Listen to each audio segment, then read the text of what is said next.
और उसके बाद उसे खेतों में ले आते हैं और यूज कर लेते हैं उस मैन्योर को, एक जगह पे बहुत सारा खाद इकट्ठा कर लेते हैं वो। जबकि फर्टिलाइजर्स तो फैक्ट्री में बनते हैं, है ना।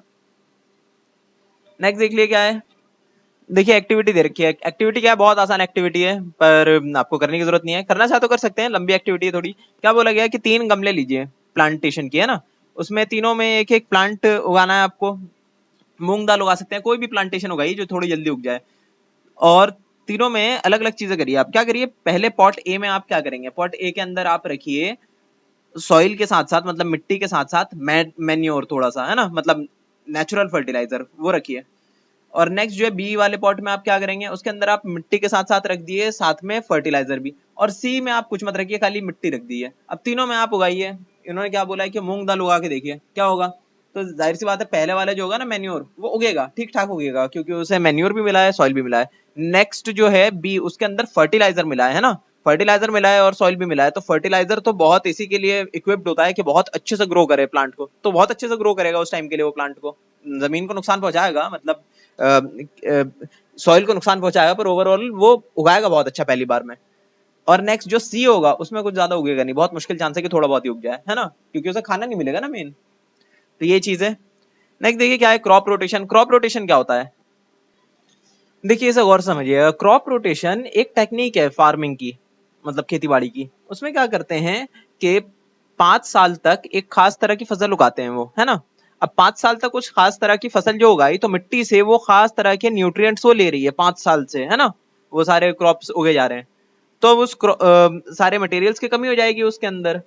तो क्या करेंगे, 5 साल बाद उसे रेस्ट देंगे वो अगले 5 साल तक। अब वो अगले 5 साल तक क्या करेगा किसान, है ना, वो जमीन तो खाली पड़ी रहेगी। तो क्या करता है, कुछ अलग तरह का जो पहले उसने उगाई थी ना चीज, उससे बिल्कुल डिफरेंट चीज उगाएगा वो अगले 5 सालों तक। उससे क्या होगा, उससे भी न्यूट्रिएंट्स जाएंगे जमीन के अंदर से, उसमें ट्रांसफर होंगे पौधे के अंदर। पर वो डिफरेंट सेट ऑफ न्यूट्रिएंट्स होंगे, थोड़े से उससे डिफरेंट होंगे जो कि पहले वाले में उगाए थे उसने। तो उससे क्या होगा कि उसे टाइम भी मिल जाएगा हील होने का जमीन को, और साथ ही साथ उसका पूरा सालों तक लगातार उसका जो है काम चलता रहेगा किसान का। तो उसको बोलते हैं क्रॉप रोटेशन। ये सदियों से इस्तेमाल करी जा रही है टेक्निक। उससे क्या होता है, सबसे मेन चीज जो होता है ना, नाइट्रोजन, नाइट्रोजन को टाइम मिलता है अपना काम करने का उसमें, है ना। मतलब नाइट्रोजन की कमी नहीं होती उससे जमीन के अंदर। और नाइट्रोजन की कमी क्यों नहीं होती, क्योंकि एक खास तरह का बैक्टीरिया होता है जिसे हम बोलते हैं राइजोबियम बैक्टीरिया। ये हेल्प करता है नाइट्रोजन साइकिल को मेंटेन करने के लिए। नाइट्रोजन साइकिल क्या होती है, हवा में बहुत सारे नाइट्रोजन, आपको पता होगा 78% नाइट्रोजन है। उस नाइट्रोजन को लेके मिट्टी के अंदर वो ले आता है और एब्जॉर्ब कर लेता है अपने अंदर, और उसके अंदर से क्या करता है, ट्रांसफर कर देता है वो प्लांट्स के अंदर। प्लांट्स के अंदर जाकर वो नाइट्रोजन क्या फूड की तरह हेल्प करती है उसको, ठीक है। देखिए क्या लिखा है यहाँ पे, फैलोइंग क्या होती है। बोलेंगे कई बार जो है ना, जमीन पे अगर किसी ने बहुत बहुत ज्यादा वेजिटेशन कर ली, तो क्या होता है उसके अंदर ना उपजाऊपना वो खत्म हो जाता है, फर्टिलिटी उसकी कम हो जाती है बहुत ज्यादा, उस पर कोई चीज उगाई नहीं जा सकती अब। तो उसको छोड़ दी जाती है, ऐसी उस जमीन को छोड़ देते हैं एक लंबे टाइम के लिए। मतलब कई बार क्या करते हैं, एक सीजन के लिए छोड़ देते हैं। उससे क्या होता है, उसे टाइम वापस मिल जाता है अपने सारे न्यूट्रिएंट्स को इकट्ठा करने का जमीन को, और वो वापस से तैयार हो जाती है खेती बाड़ी के लिए। नेक्स्ट देख लीजिए क्या है, इरिगेशन। इरिगेशन बहुत ही इजी चीज है, पानी की सिंचाई करना, ठीक है। पानी की जरूरत होती है हर प्लांट को, किस चीज के लिए, सारे न्यूट्रिएंट्स को पहुंचाने के लिए उसके स्टेम तक।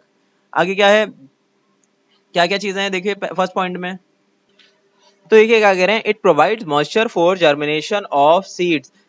तो जर्मिनेशन क्या होता है, जर्मिनेशन होता है सीड्स को, या फिर कहें तो बीज को तोड़कर अंदर से जो जड़ें निकलती है ना उसकी, उसको बोलते हैं हम जर्मिनेशन, कि उसको उगने की प्रोसेस शुरू हो गई है।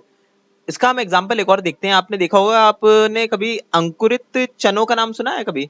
उसमें क्या होता है कि चने जो होता है ना, उसमें आप जो है थोड़ा सा भिगा कर रख दीजिए रात भर के लिए। दिन में आप देखेंगे तो जो है ना चने, उनका एक पॉइंट जो टूट कर अंदर से जड़ें निकलना शुरू हो गई होंगी। वो वैसे हेल्थ के लिए भी अच्छी होती है, उसे हम खाते हैं। तो वही एक एग्जांपल हो गया आपके जर्मिनेशन का। तो इससे ही पूरा प्लांट बनता है, एक छोटी सी बीज से ही। तो ये क्या करता है, पानी इसी जर्मिनेशन में के प्रोसेस में हेल्प करता है, सारे केमिकल्स को जो है ना और बैक्टीरियाज को प्लांट के अंदर एम्बेड करता है। और नेक्स्ट क्या करता है ये चीज, टेम्परेचर मेंटेन करके रखता है पूरा एनवायरनमेंट के लिए, ताकि प्लांट ग्रो हो सके। और नेक्स्ट क्या करता है, नेक्स्ट है आपका जितने भी सॉल्ट्स हैं जो कि उसे एसिडिक या फिर अलग बना देते हैं ना, उन सारी चीजों को कम कर देता है, ताकि उसको नुकसान ना पहुंचे। जमीन के अंदर होते हैं ना बहुत सारे इस तरह की चीजें होती हैं, जैसे एसिडिक होती हैं, कुछ होती है एल्कलाइन, मतलब कि नुकसान करती है हर चीज को, वो हर ऑर्गेनिक चीज को। तो उस चीज को कम कर देता है, अगर कहीं पे एसिडिटी बढ़ गई उसकी तो उसे कम कर देगा वो।